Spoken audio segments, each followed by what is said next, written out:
வணக்கம் சாய். வணக்கம். ஒரு படம் வியாபாரம் ஆகிறதுக்கு அந்த துறை சார்ந்த நிபுணரை அப்பாயிண்ட் பண்ணணும்னு சொல்றீங்க.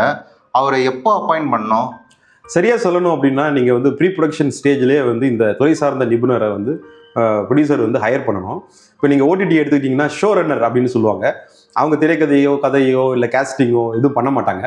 ஆனால் அவங்க மேற்பார்வை பார்ப்பாங்க. எந்த இடத்துல தவறுகள் நடக்குதோ அந்த இடத்துல மட்டும் அவங்க உள்ள இன்வால்வ் ஆகிட்டு அந்த பிரச்சனையை சால்வ் பண்ணி கொடுப்பாங்க. இதுவே சேட்டலைட் டெலிவிஷன் சேனல்ஸ்லையும் இந்த மாதிரியான அமைப்புகள் இருக்குது. ஆனால் திரைப்படத்துறையில் இதுக்கான ஒரு பங்களிப்பு பெருசாக இல்லை.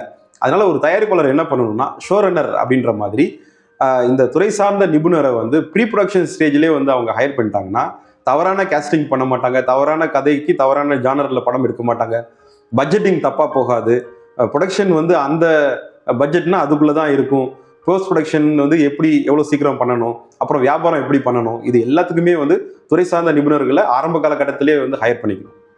நன்றி சார். நன்றி.